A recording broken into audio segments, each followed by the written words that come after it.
Hi there. So my name is Benjamin Garcia, and I wrote Thrown in the Throat. I just want to say thank you for reading this book.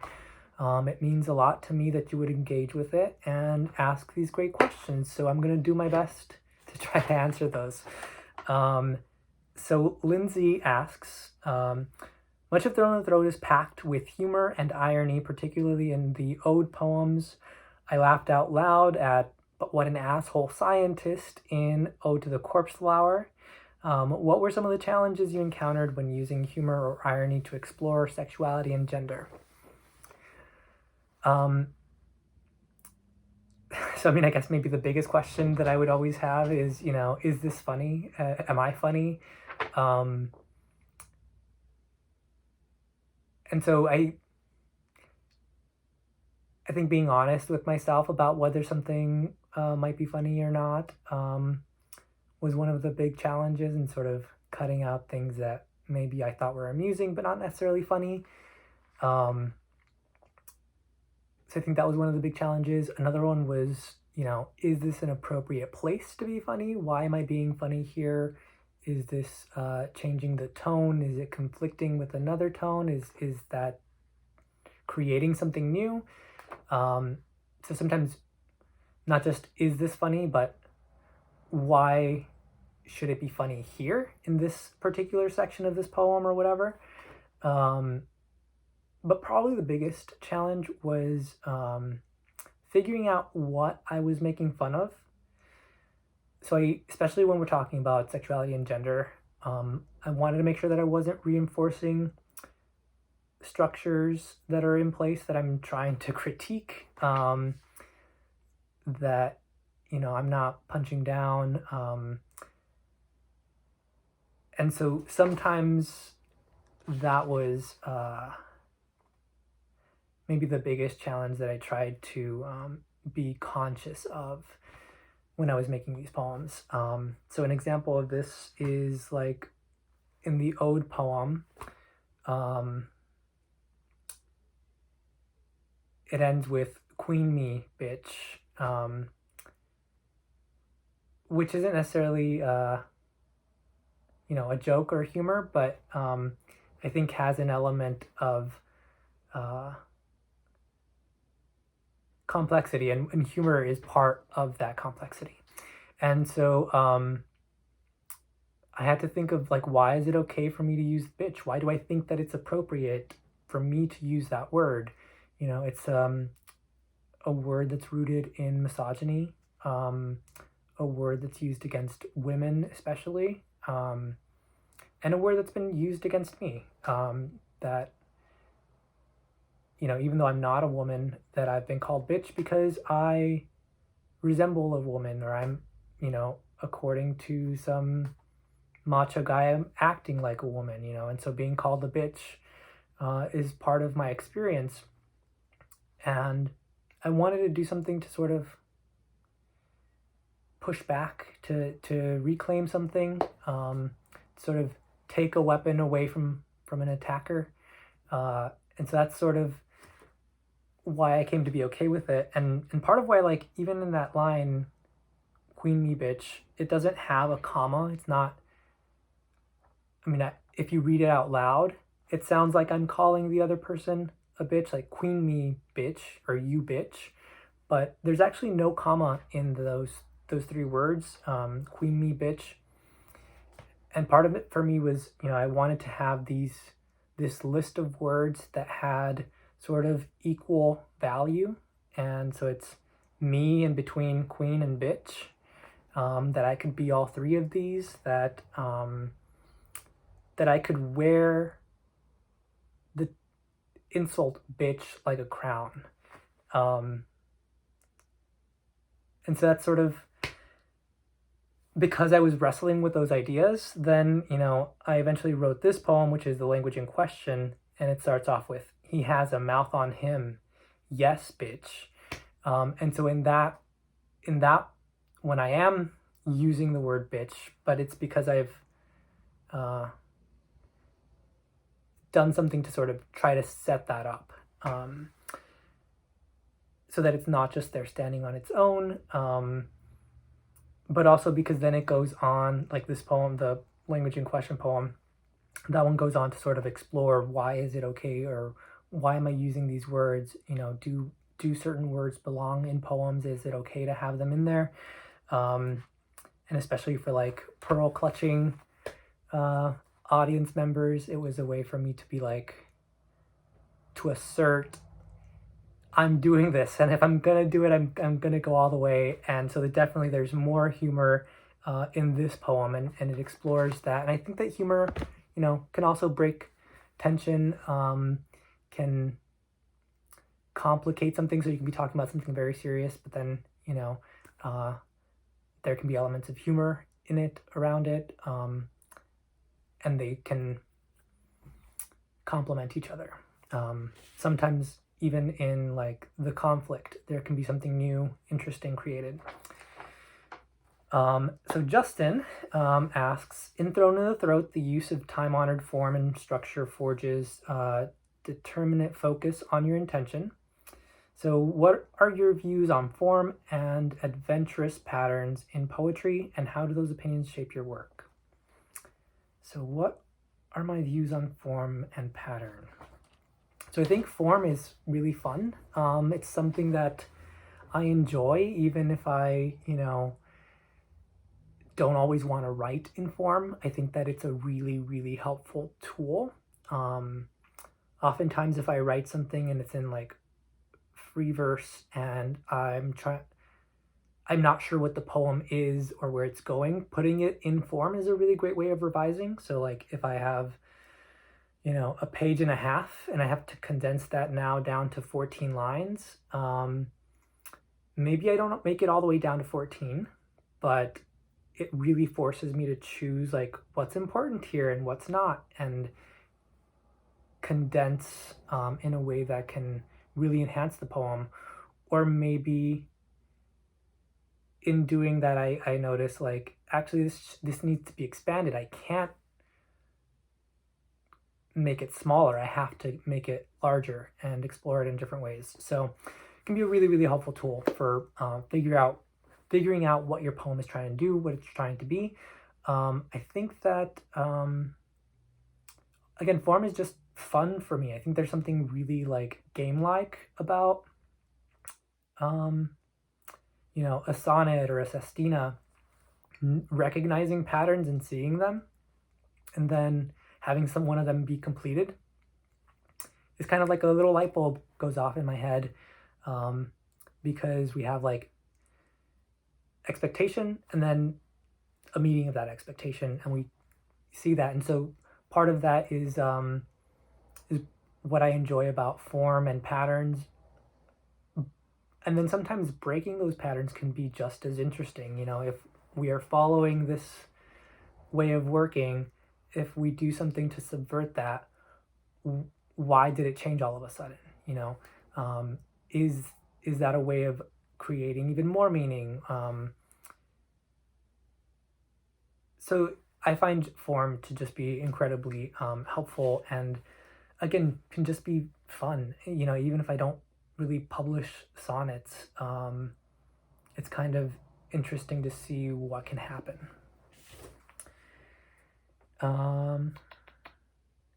And so an example of this is the odes. So these odes in this book have a really particular structure that I just sort of invented because there wasn't a form that I thought was appropriate for me to follow. And these were like poems that were pretty like kind of wild and sprawling, and I didn't know how to direct. And putting it in form gave me a way of like still letting those poems be really wild in sound and language and image, but also have structure. So I'm not using maybe punctuation marks or periods in those poems, but these forms, using that slash, or that it's in line breaks, and that I can use those line breaks sometimes as punctuation, was a way of using form in a way that let me create these poems that I probably would have struggled with more if I didn't have form to help me. So if you want to make your own form, that's really cool. Jericho Brown invented the duplex, and if you're not familiar with the duplex, highly recommend it. That is another really fun form to try out. And actually, Jericho encourages you to write your own duplexes. So Liam asks, so I noticed you use 2 slashes in poems where you also use line breaks. I was curious about the intent behind this choice. If it's meant to indicate a longer pause, a visual idea, both, something else. So this is related to the other, the answer that I just gave. It was a way of creating form for some of the poems. So especially the odes, it's in couplets. So that was one of the rules that I made. Each poem began with "in the language of," and each one of those lines was going to be broken into 3 sections by using 2 backslashes. And so I think part of doing that for me was it gave me a way of packing in more meaning, and as a way of like not getting in the way of some of these flowing lines. So like they just continue. So even though there is a break there, because it's not a full period or a comma, or even a caesura, that it has different expectations for how it should be read. I don't view them as like full complete stops. If anything, it's probably closer to a caesura, but instead of just being white blank space, it's actually containing something.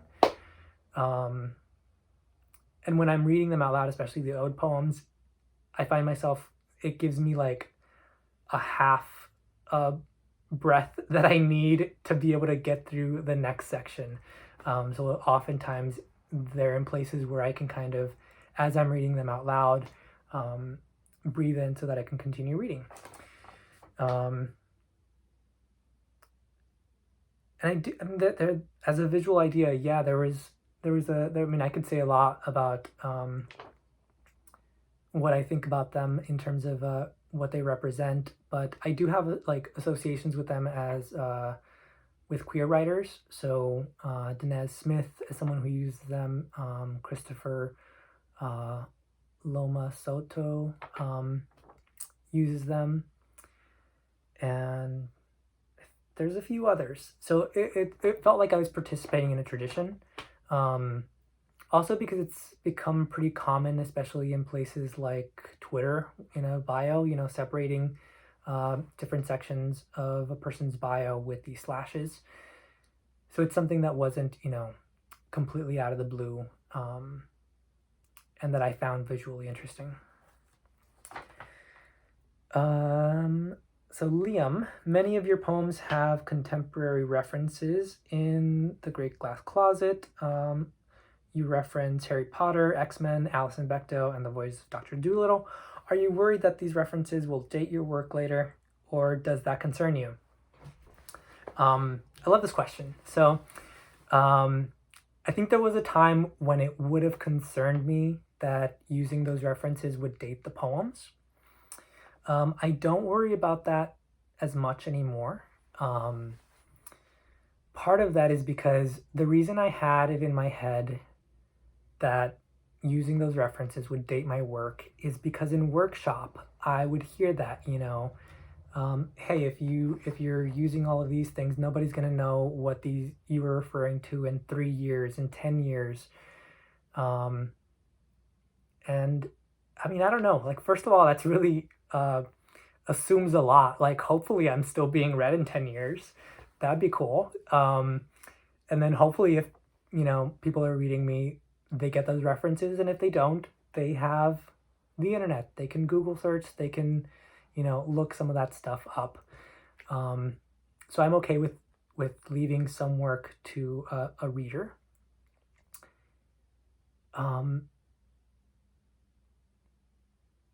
But also, like, even if I wasn't using pop culture references, or whatever, my work would be dated. We're all writing, like all of our work is dated. It's stamped by the time period we're living in, even if we don't always realize it when we're writing it. And I think at this point, you actually have to consciously try to avoid writing about some topics, which is fine. You don't have to have those in there, but one of the questions I would ask myself in that situation is like, why am I avoiding including, technology in a poem, or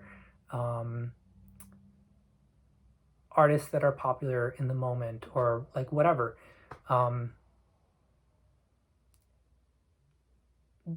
Because they're part of my experience, and maybe that is appropriate to include in a poem, even if it's not necessarily what we're used to seeing, and someone is thrown off by it, or is kind of like, it's not their thing. My poem's not going to be for everybody, so if it has too many, pop culture references for someone, then they have other poets to choose from. And as for Harry Potter, X-Men, Alison Bechdel, Voyages of Dr. Dolittle, so I think that these things are kind of there to stay, though. I think that, like, in 10, 20 years, we'll be like on our second remake of Harry Potter, and maybe like our third reboot of the X-Men franchise for the movies. So I don't know that these are necessarily dating the work, but again, everything we're writing is dated in some way. Like, even the words that you're using right now that might be common, maybe people aren't using those in 100 years from now. If you look at like Emily Dickinson's work, she's not exactly making pop culture references, and it's tempting to think like her work is timeless, and it is, in the sense that I still enjoy it. We're gonna still be reading it 100 years from now. But it is stamped by the time period she's living in terms of, how she's writing, in terms of what she's writing against. So, like, sort of writing feminist poems, but it's pre-feminist movement. And even like down to the diction, down to, gossamer, for gossamer my gown. What is gossamer? Tulle, for my tippet only tulle. Or is it tulle? I don't know. I don't know how it's pronounced even, because that's, how dated this word is.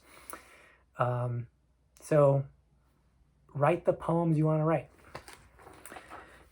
So Lauren, in one of your poems titled Language in Question, you mentioned the caddisfly, the locust, and the paper wasp. So are these metaphors for colonialism?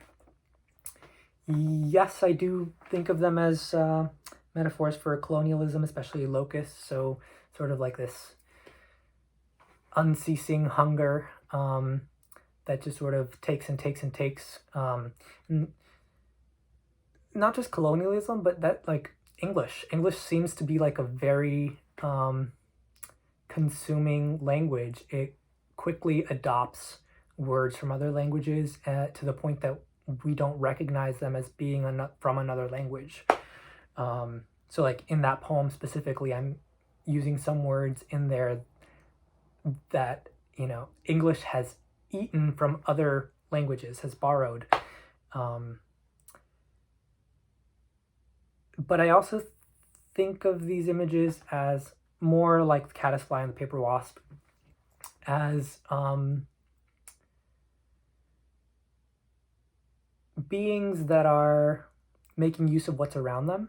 So like the caddisfly, picking up whatever little rock or stick, anything else that it can stick onto its back to make a shell, as a way of protecting itself. So for me, that was like, hey, I'm not speaking what would be my native language. I'm speaking Spanish and English, which are both languages that are not native to the Americas. And so what do I do now? Well, I'm using English. I'm still using this language, and I can create something new from it.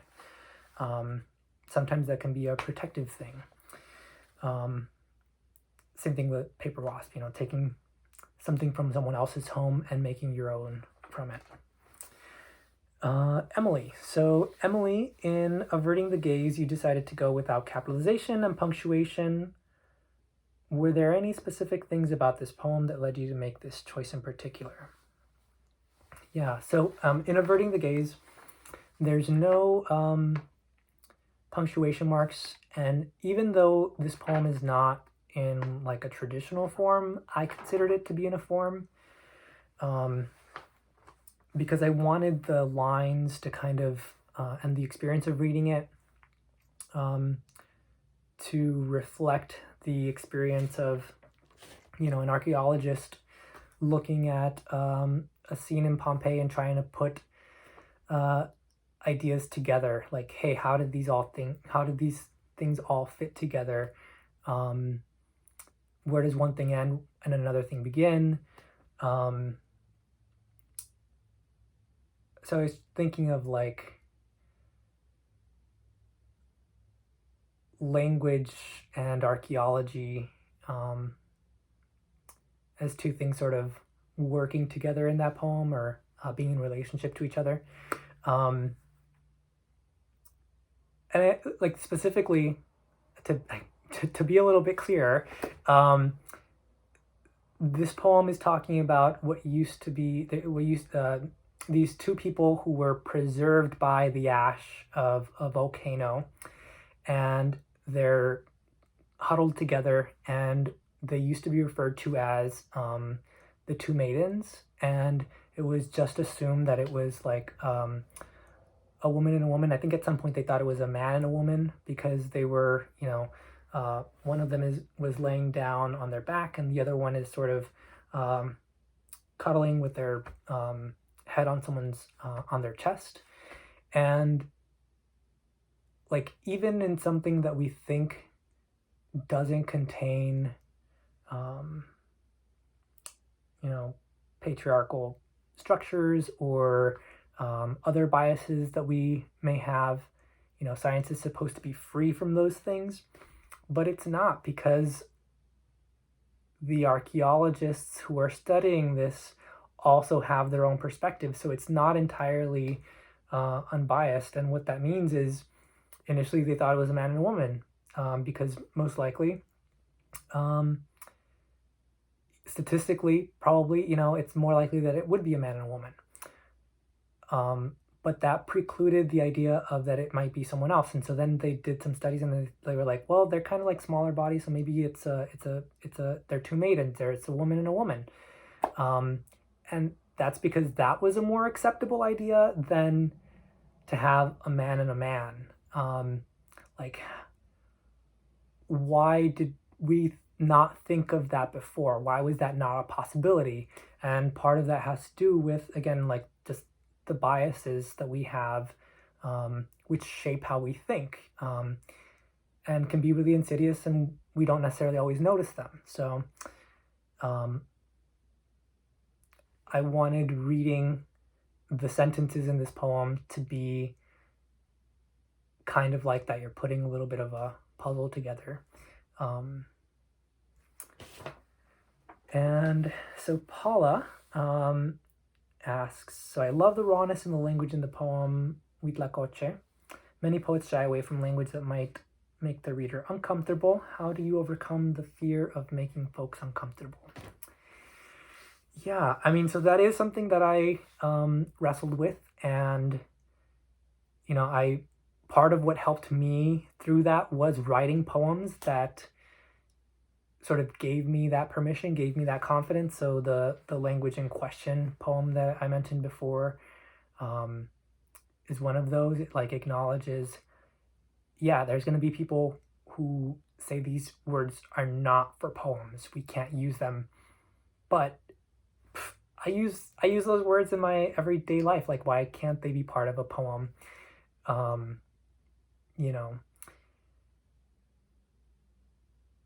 So making people uncomfortable.